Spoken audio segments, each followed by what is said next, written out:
Imagine it, a silent room in the heart from the Vatican, just a lit candle. In front of the Blessed Sacrament, exposed, a advanced man-age remains on its knees. Its silhouette, fragile but firm, reflects a soul in direct dialogue with the eternal mystery.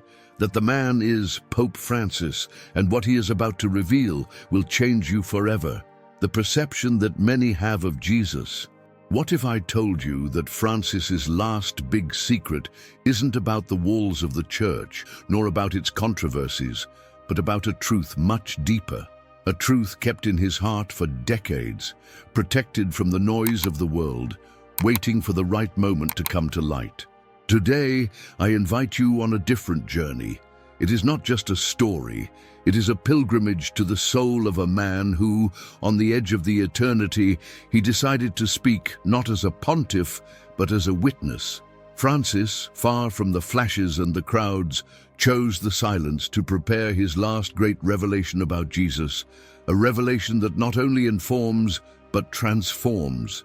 Stay until the end, because what you will discover here can resonate in your heart in a way never before you had experienced. A truth so simple and yet so revolutionary that could change the way you see faith, love, and life itself. Let's get started. During the last months of his life, Pope Francis chose a route that few they understood in that moment, the silent retreat. While the world kept turning with his accustomed at such a pace, headlines, scandals, endless theological debates, Francis deliberately curtailed his public appearances. He cancelled events, limited speeches, and called for time for silence. It was not a political decision, nor a concession to the physical weakness. It was something much deeper. Those who knew them closely and noticed the change.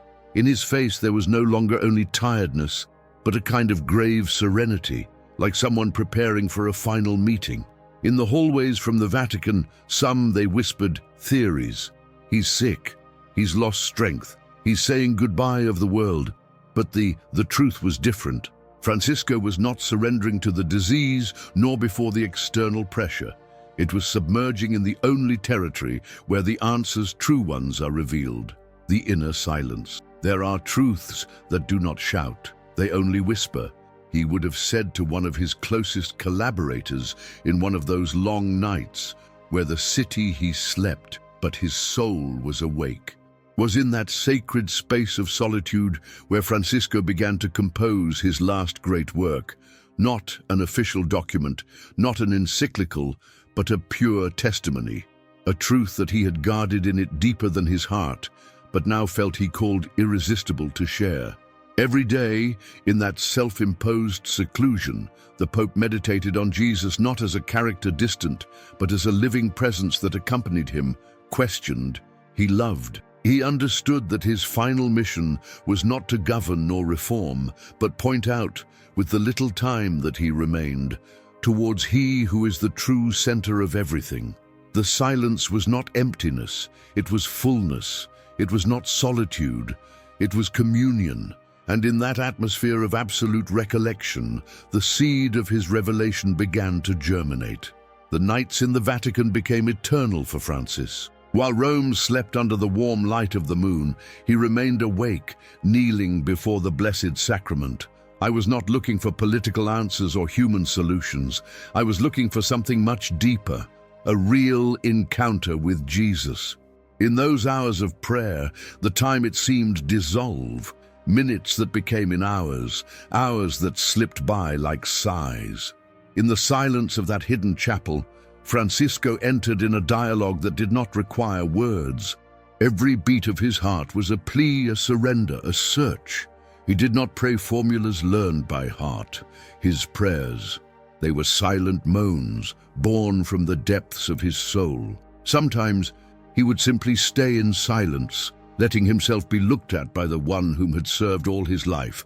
But now I felt in a new way, more intense, more real. Was nights in which Francisco clearly felt an answer, not in the form of a voice, but in the form of an inner certainty, a conviction that was taking hold in his chest and him wrapped with an inexplicable peace. The answer was always the same, repeated like a sacred echo. Love, only love. remains. Little by little, Francisco was understanding that his last great mission was not political nor structural. These were not visible reforms nor official documents. It was much simpler and much more demanding. It had to bear witness that Jesus is alive, that his love is not a theory, but a force that burns in the heart of those who dare to open themselves to him. In those nights, the Pope cried in silence, not out of pain, but out of awe. He cried because he knew small, fragile, in need of that love that now experienced as a fire irresistible. Every tear was an offering, every prayer a step further towards the truth that had to be shared. Francisco understood then it was not enough with knowing about Jesus. It was necessary to meet with he, alive and present, in the inner sanctuary of the soul. And it was thus, between whispers of divine love and tears of gratitude, he decided, I must speak. I must tell what I have experienced. Although my voice is weak, message will be strong. In his deepest reflections, Francis realized tells a painful truth. For many, even within the church, Jesus had become a concept, a decorative idea, an admirable but distant historical figure. It was not uncommon to hear people speak of Jesus as someone speaks of a character from an old book, worthy of respect, yes, but irrelevant to everyday life. Francisco felt that, empty in the looks, in the prayers, mechanics, in the rituals, soulless. It was as if the world would have encapsulated Jesus in a display case, beautiful, yes, but inert. Jesus is not an idea, he meditated repeatedly during his nights of prayer. Jesus is a living person. He is here. He looks at us. He speaks to us. He calls us. The Pope understood that his revelation could not be other than this, to awaken sleeping hearts to the living presence of Christ. It was not enough with admire him. You had to love him. It was not enough with remember it. You had to meet with he. During one of his few private encounters, he confessed to a close friend, I prefer a faith imperfect, full of doubts, but burning with love, that a faith perfect, cold as the marble. Francisco perceived that the elderly danger to the church was not the external persecution, but the internal indifference, not the declared attack, but the habit empty. That's why its message began to take shape as a silent cry. Wake up, he is alive, he is here, now. What is the point of defending doctrines, building cathedrals, or forming great institutions if we forget the living one who walks among us? The Pope understood that many modern Christians venerate a Jesus dead in memory, but they flee of the Jesus who demands a living response, a radical transformation of the heart. And that, perhaps, was the most uncomfortable truth of all. It was not about reforming external structures, but about allowing Christ to reform from within every soul that dared to look at its own fears, their own pride, and surrender to the love that does not negotiate, does not demand, only gives.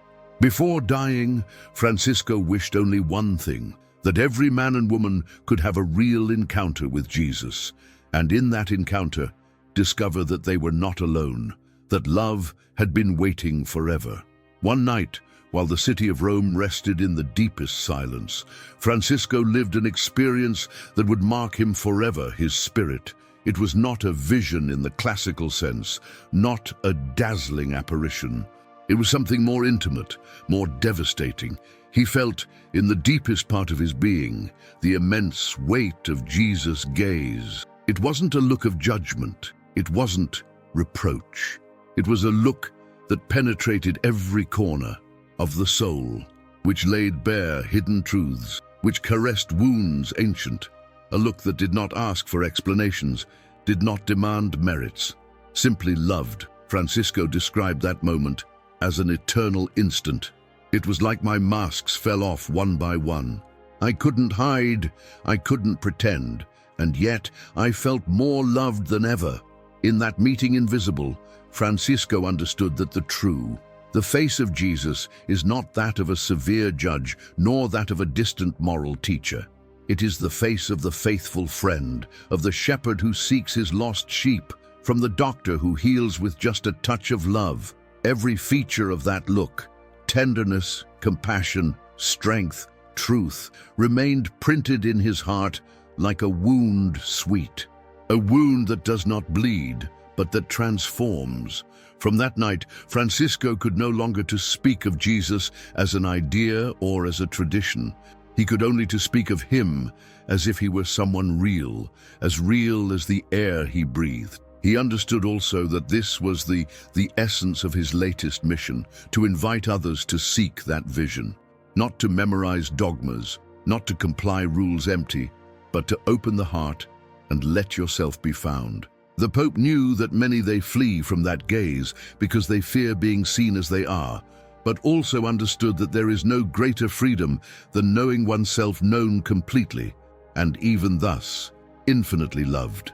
On the brink of his earthly life, Francis wanted shout to the world, let yourself be looked at by him, let yourself be loved even in your wounds, even in your failures. There and only there it begins the true life. And so, with silent tears and renewed faith, Francis prepared to reveal not a message doctrinal, but an experience that had crossed his soul like a ray of light in the darkest night.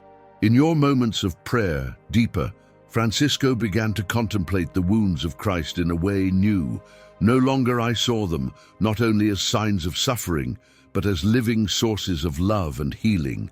Every wound, the pierced hands, the pierced feet, the open side, spoke a silent language that is only understood in the privacy of the heart. They were not scars of defeat, they were trophies of unconditional love. Francisco meditated.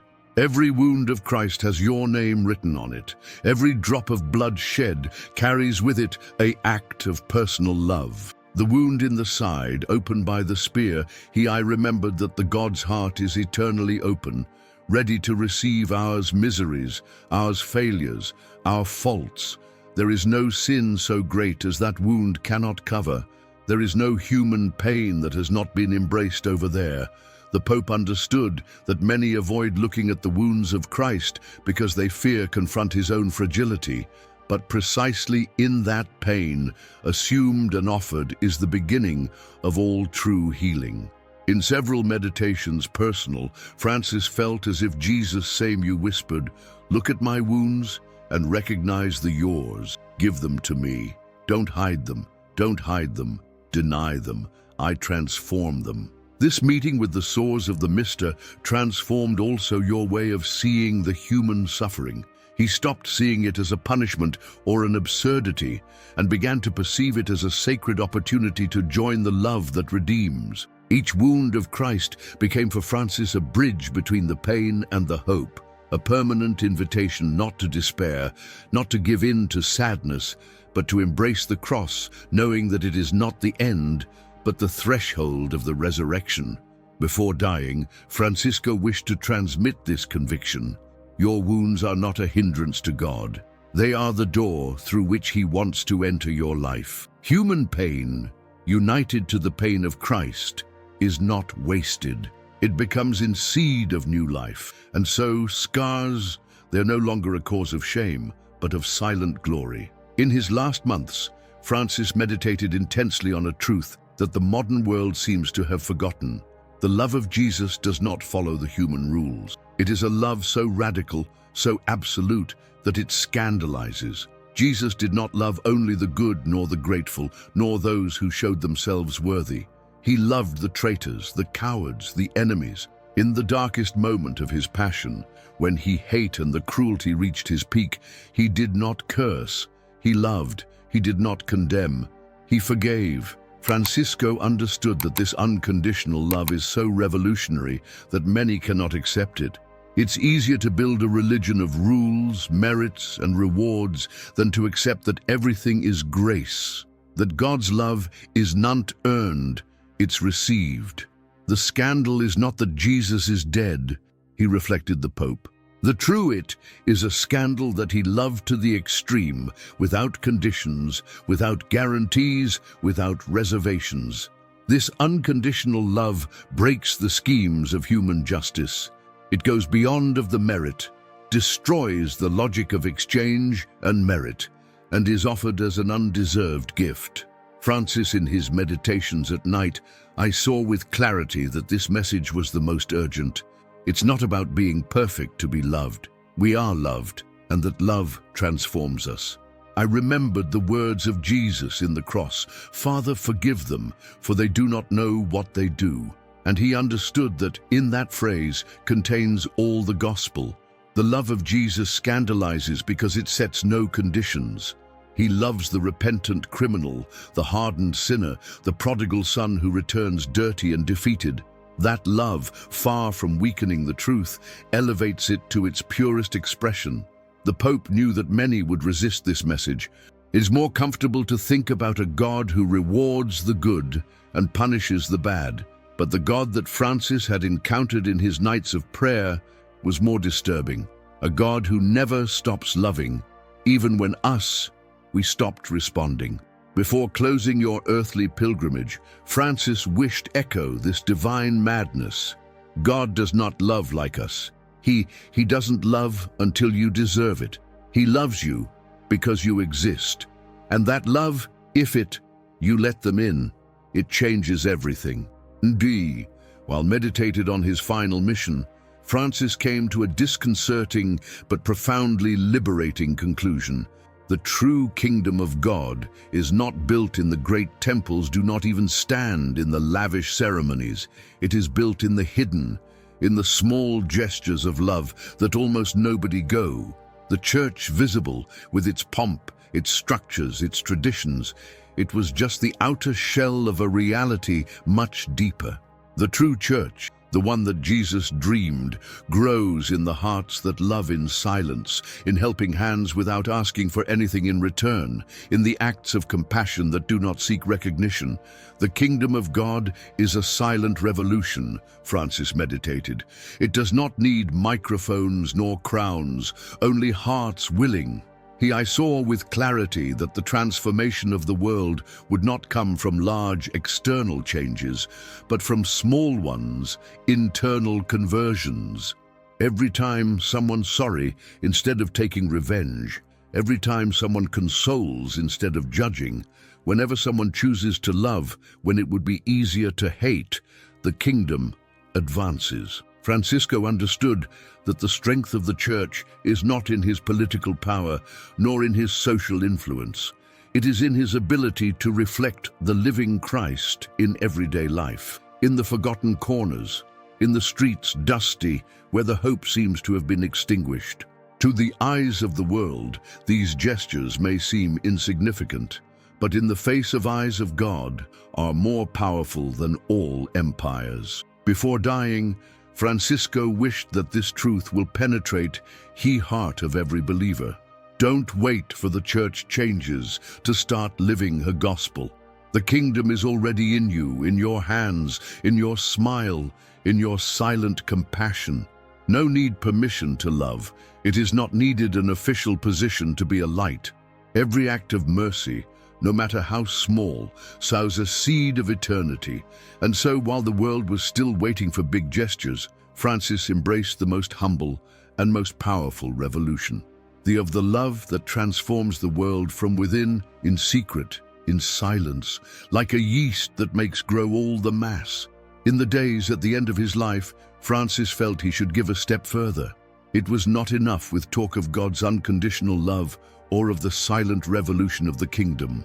It was necessary to touch the deepest wound of the human heart, the inability to forgive. During one of his last private conversations, Francis confessed with a trembling voice, "Pride is the last chain that binds us, and only He sorry can break it." The Pope understood that many they live in prison, not because of the chains visible of their mistakes, but by the bitterness that nests in the soul, grudges ancient, unhealed wounds, guilt that weighs like stones invisible. Francisco knew that the act of asking for forgiveness and also of offering it is one of the most liberating gestures that exist, but also one of the most difficult. It requires courage, humility, and above all, confidence, in which the God's mercy is always greater than ours, misery. I remembered as Jesus, hanging in the cross, did not demand explanations, no conditions, simply forgave. And he understood that the church could not be a true disciple of Christ if she did not put sorry in the center of your life. In one of his last meditations, Francis wrote, "Forgiveness is not an option for the Christian. It is the oxygen that the soul breathes. Without we die slowly in our own pride." Therefore, before saying goodbye of the world, decided to make his own confession, not only sacramental, but also public. He asked, "Forgive God for his mistakes, his omissions, his weaknesses." He doesn't made not from paralyzing guilt, but from liberating hope. His final message was clear. No one is too far gone. No one is hopelessly lost. God's forgiveness is swifter than our guilt, deeper than our shame. Job Francisco wanted every soul that came to him knew that forgiveness is not a humiliation, but a victory. It is not a defeat, but a renaissance. It is the hug of the Father who always has been waiting in a path. So, with her heart light, the closed eyes and an indescribable peace in her face, Francisco delivered his soul to him whom had loved in the silence, in the tears, and in the hope. Francis's journey is not over in a resonant speech, neither at a celebration multitudinous. It ended in the silence where it all began, in the presence of Jesus, alive, loving, waiting. His last teaching was not an official document, nor a major visible reform. It was something much simpler and much more revolutionary, a call to return to the heart, to rediscover Jesus not in the structures, but in the whisper of the soul, not in the theories, but in the living experience of being seen, healed, and loved unconditionally. Francisco understood that the true greatness is not in the position one occupies, but in the modesty with the one who lets herself be transformed by love. And that was his last confession, his last legacy. Do not be afraid. Let Jesus look at you. Let him love your wounds, and then you will be truly free. And today, that voice continues resonating for you like a soft echo in half from the noise of the world, an invitation to stop, to look at the sky, and to remember that you are not alone. Jesus, he's still alive. He's still calling you. He's still waiting for you to open your heart. What secret will you keep until your last breath? What gaze do you need to find today? If this message touched your heart, I invite you to be part of this community of seekers of the true. Subscribe to the channel for more stories that illuminate the soul. Leave your like so this light can reach more people. Share this video with someone who needs to know that they are never alone. And don't forget, leave in the comments, which one was the teaching of Francis that resonated most with you. Until the next mystery, where we will continue searching together for the footprints invisible of the eternal.